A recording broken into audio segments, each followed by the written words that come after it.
I actually clicked YouTube earlier, but it still took longer. But anyway, hey guys, how's it going? It's your boy M.K.S here, back to you another video, and welcome to the second part of my list on my plans and dreams for Dyslexic Millionaires Network, as I jokingly call it, Mere Millionaires Network. But anyway, I've had so many ideas on my mind today. I'm just trying to focus on one or two things, but I'm probably about 3 hours later than scheduled. But I guess normally I have my shower a lot late, excuse me, and things like that. So hopefully I'll be able to do what I plan to do. But yeah, ow, my foot, ouch. Anyway, sorry.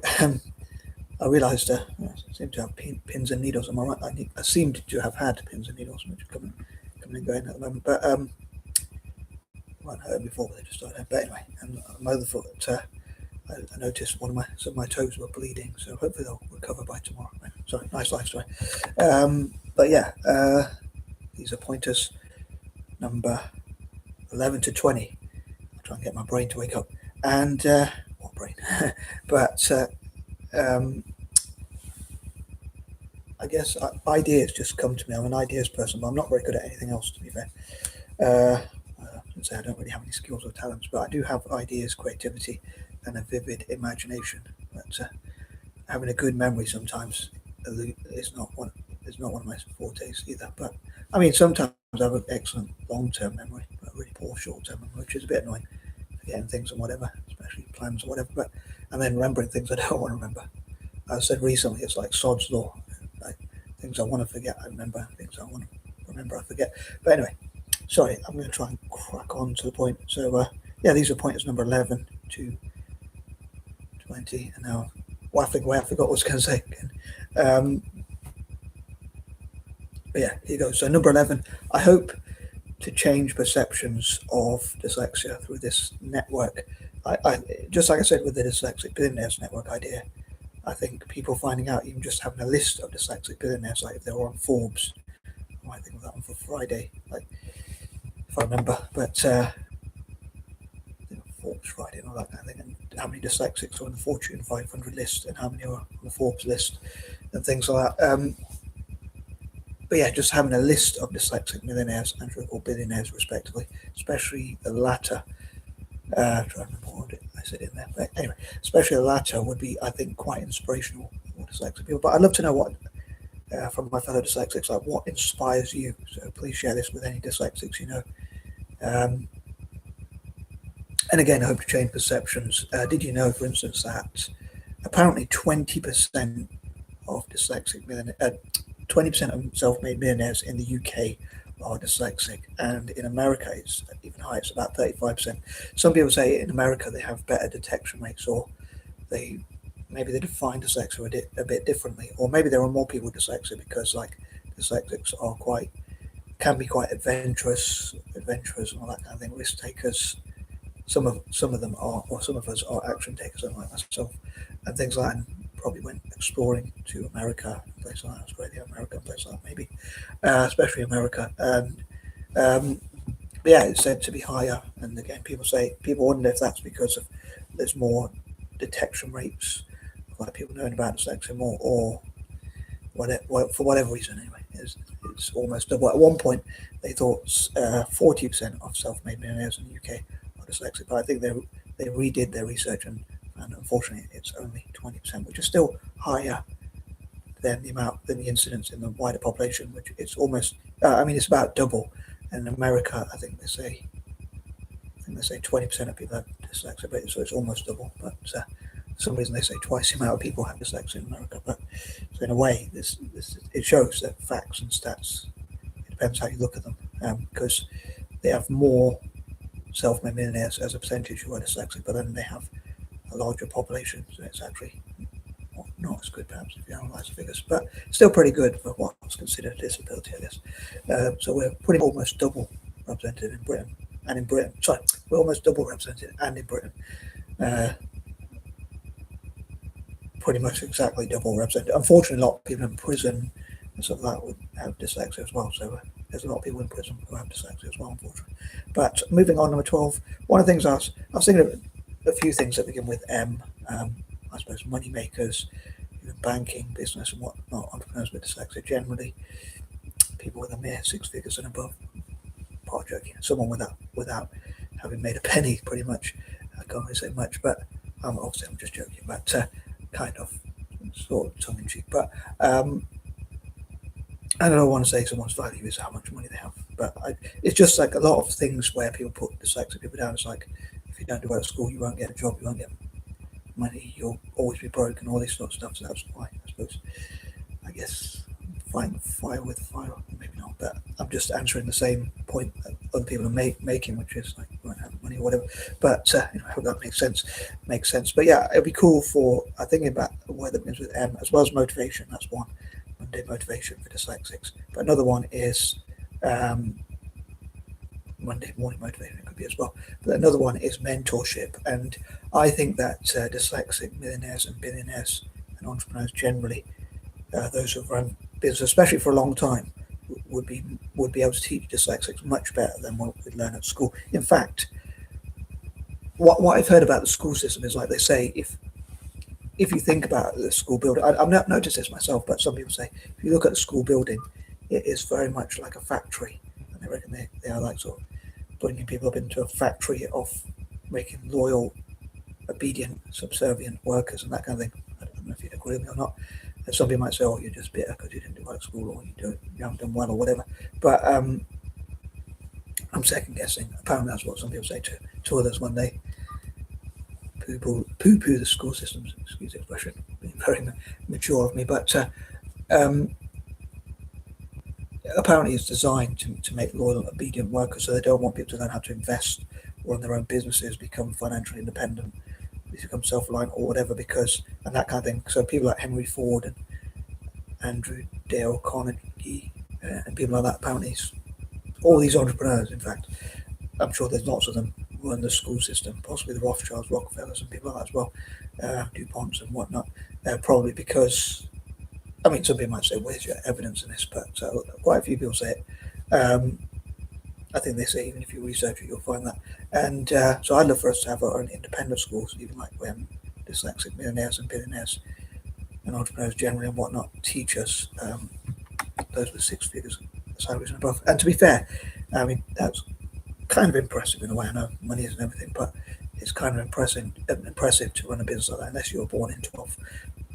Because even then, to keep wealth and not lose it all, but it is because, again, I don't want to judge people by their net worth or whatever in terms of finances, but most businesses do not make that much money. But even so, like if a guy called Joey, let's say, or Joe Blogs, let's say, with dyslexia, has run a business for 20 years, just staying in business for 20 years is not easy. Like from what I've heard, like most businesses fail within the first two or 3 years. I think about 70 or even 80 or 90%.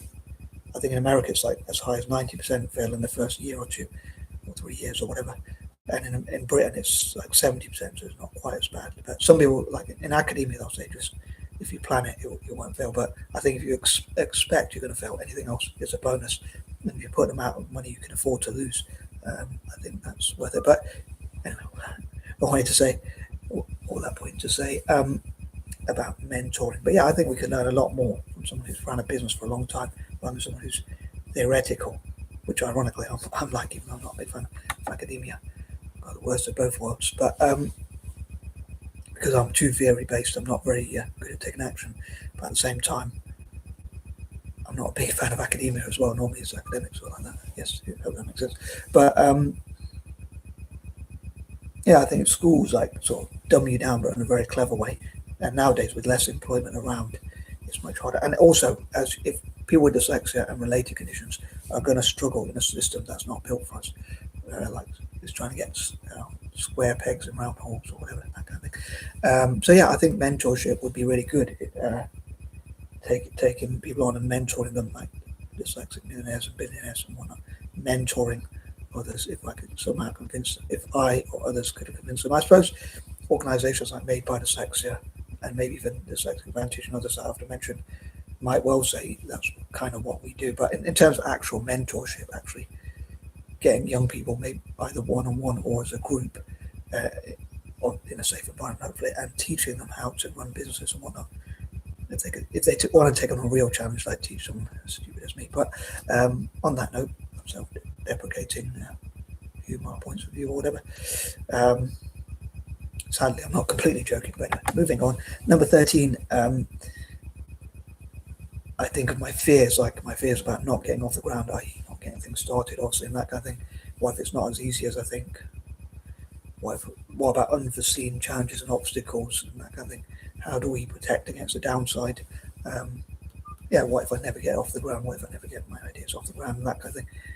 Those are some of the fears I have, and also some of the negative things about dyslexia. I know I said about I'm trying to encourage dyslexics and think of the positives, but there are also many negatives, and I said motivational Mondays, but they could be demotivational Mondays. Well, that doesn't start with M. But things like how many dyslexics are in prison, or maybe unfortunately on the street. Both those things are unfortunate. How many are unemployed or between jobs, can't keep jobs for long enough, struggle to get jobs, struggle to keep jobs, end up in prison, end up on the street and things like that, and that kind of thing. Unfortunately, and again, my fears about not getting off the ground and that kind of thing, and whether people will understand my mad ideas, and all these ideas I've had, and like feeling inferior about not putting them into practice and that kind of thing. I was going to say moving on, but I won't finish. I want to finish point number 13 on my selfish dreams for Italian football. And one of the things is I plan to do this like Dyslexic Millionaires Network, and next week on Monday I'm planning to do something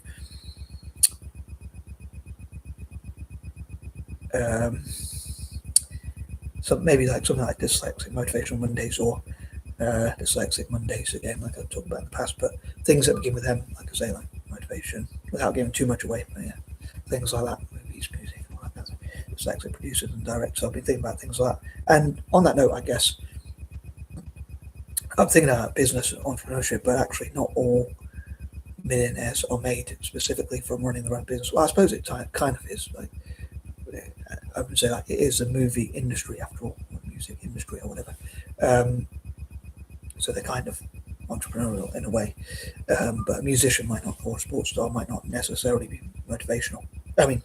Might not be entrepreneurial. Sorry, they might not be business. Like as soon as they finish their career, for instance, I suppose that's the difference between an entrepreneurial person and someone who's like just has a high salary. Like a footballer who gets a really good salary when they finish. There's some who like invest in property, write their own books, have their own TV shows, and do loads of great stuff. But there are others who like probably lose their money, or unfortunately, or whatever. So, it could be in different areas. I guess it probably wouldn't just be entrepreneurs, but I think that's the main area, especially for billionaires. Although this is more specifically for the millionaires version. But yeah, what was I going to say? There's some negative stats as well, but talking about my fears and some of the negative stats. But yeah, from a selfish point of view, I also think point 30 is a selfish point of view. That was what I was going to say, sorry. I was thinking about my Christmas shopping list, as Christmas is just over 2 weeks away, so I remind people who don't like Christmas, but I hope to do like my Christmas wish list, and I was thinking about like how I'd love for investors, like for instance AC Milan, I'd love for Apple, Alibaba, Amazon and other companies that begin with A to invest in them. Inter Milan, I'd love for international companies like I'd love for Investcorp to invest in Inter Milan, IBM for Inter Milan and things like that. I'm going to nip off topic, but that's not specifically dyslexia related, of course, but those are my ideas as a dyslexic person, I guess. But going on alliterations, funny enough, using alliterations. That's an ironic thing for a dyslexic person to use, but I did have extra support to learn how to spell, so you can't tell I'm dyslexic unless I tell you, I guess. I'm sure most people would not, almost everyone would not be able to tell I'm dyslexic unless I mention it, I guess. Because I was taught how to spell, they'll probably just think I'm mad, which is kind of true. It's not, but yeah, I love for AC Milan from a selfish point of view, and Italian teams to have loads of co-owners. I love for like the WHO, the World Health Organization, IBM for Inter Milan, the IMF for Inter Milan, and when I say for, I mean to invest into, to have shares in and equity in them, and like invest into and sponsor them, and basically to put money into Italian teams. I thought, what if for Christmas, like Apple, Amazon, and Alibaba, all and possibly one or two others, put like £1 billion each, or $1 billion at least each, into AC Milan. But then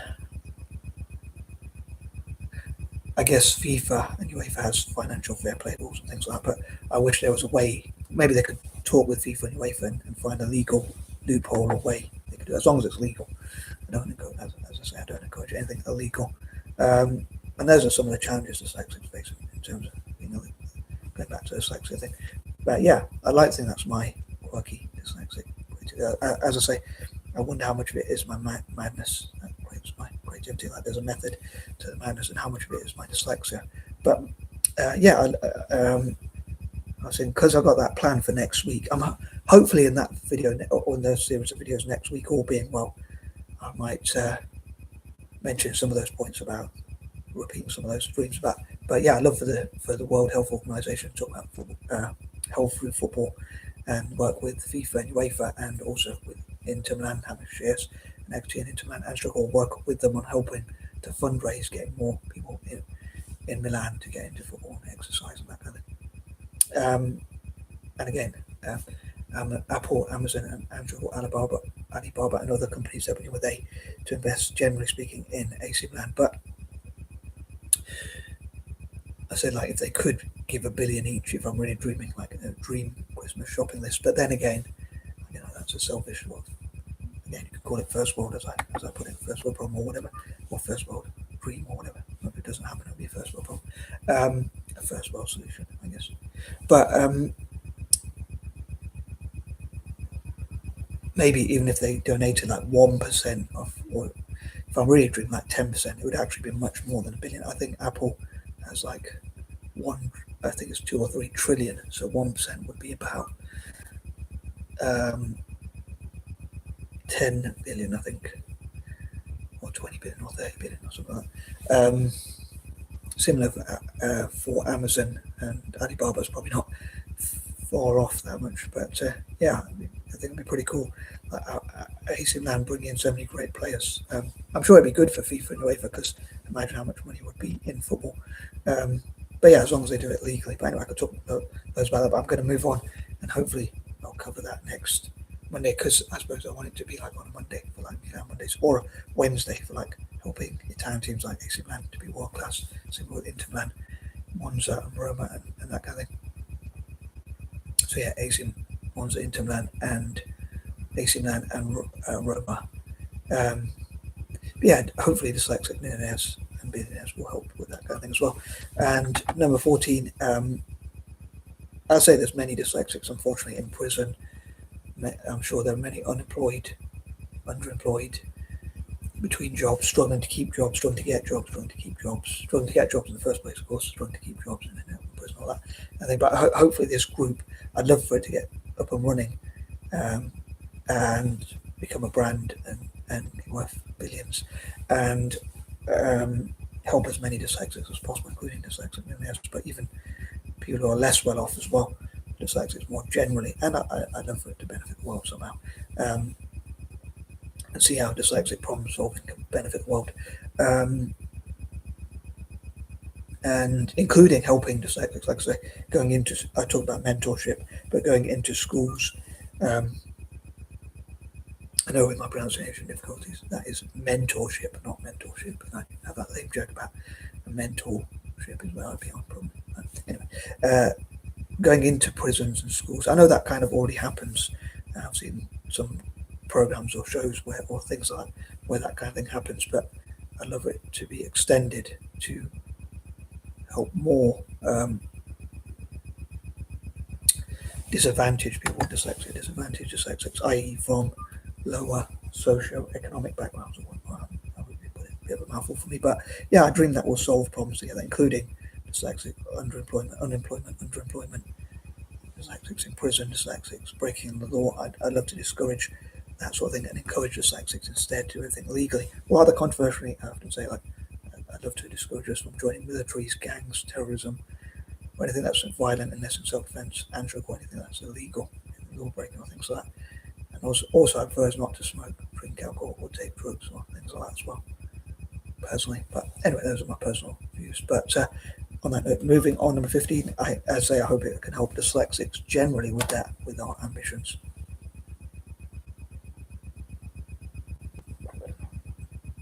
And empower dyslexics. And I'd love, again, I hope dyslexics around the world will watch these videos and get involved in the discussion, like, do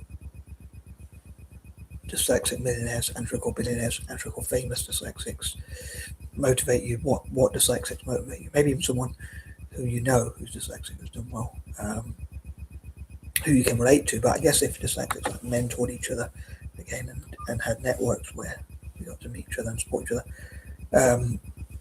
and discuss world domination. So I know I had some very lame jokes. I think we should liberate the world, not dominate it. But on a serious note, I wonder what inspires you as a sex person. Maybe you might even say, like, my daughter, my son, my mum, my dad, my uncle, my aunt, someone I know personally, like a school teacher who also has dyslexia, but which is a funny career for a dyslexic person to go into, but there are some. I'm sure there are quite a few, in fact. And they might be able to relate to others with dyslexia, so they might make good teachers. I've heard of a few teachers and like headmasters, at least one or two, who have dyslexia, even writers or whatever. But I'd love to know, as I say, who inspires you. I hope I can inspire my fellow dyslexics. Something that number 16. I know I overthink things, but yeah, how it would work. And my dreams are for it to like become worth billions. I forgot to say, 15, and to work on each other's goals, including my own, but also other dyslexic people's, of course. But yeah, I dream to get it up and running, and then I don't know if I hope maybe we'd have like everything other businesses have, like a CEO, an MD, Chief Executive Officer, Managing Director, CFO, Chief Financial Officer, Chairman or Chairwoman. I forgot to say, I was thinking about this in part one, but I forgot to say, in my memory, like someone like Barbara Corcoran or Emma Grede, or how you pronounce her surname, could be the CEO, or the chairwoman, could be a chairwoman instead, or whatever, because it'd be good to have more women involved, and it would be good to have more POC. So maybe someone like Emma Grede, because she's a dyslexic woman from, I think, East London. So either way, she's a woman of colour as well. She's mixed race, like a different type of mix, but she's mixed race and she's a woman. So it would be pretty cool to have different representation. Unfortunately, in the billionaires version, I don't imagine there'd be a female who would fit the description of the group, because for me, I'm a bit pedantic, if that's the right word, for like saying they'd have to fit the description of the group to be a full member. So I'm not sure if a chairman or chairwoman could be someone who's not actually a member, but they chair it. But in this case, Barbara Corcoran or Emma Grede could potentially be either the CEO, CFO. I suppose the CFO would have to be probably quite good at maths. The MD, Managing Director, and or Chairwoman, or whatever in this case, let's say. Potentially. I'm not saying that's who it should be, but it could be one of those, perhaps, if and whenever it got off the ground. Number 17. So a part of me struggles to envision it happening and coming to fruition, but obviously I hope it does, and my fears get proven wrong. Number 18. Again, I think it's a good example of what dyslexic people can achieve, just like the billionaires version, and an imaginary trillionaires version for the future, which I hope to come to tomorrow, hopefully without giving too much away. But yeah, I think it would inspire others. But again, how about you? What about you? Do you think it could inspire people with dyslexia and they could help others? Again, mentorship, teaching, training, and all that kind of thing. I suppose that's what mentorship entails. But that could help more girls and women and POC with dyslexia to achieve and those leadership roles, or whatever they come on to pronounce like that. And maybe even millionaires or millionairesses and triple billionaires or billionairesses and that kind of thing. Number 19, I also dream will fund things like robots in Africa, Africans to make robots and things like that. And number 20, also supporting STEM for Africa generally. And again, I guess there's different industries where millionaires could be made, like music, movies, the music industry, movie industry, and I suppose different industries as well. I mean, even I suppose in America, sometimes there are doctors who can become millionaires because they get paid so high. If I'm not mistaken, I know they pay a lot of taxes, but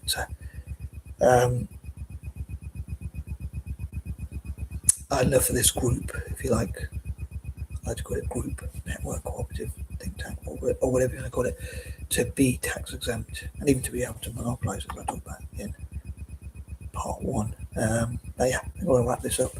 But yeah, hopefully we can help more young people with dyslexia, more people in prison, as I say, more people who are on the street who might have dyslexia, perhaps.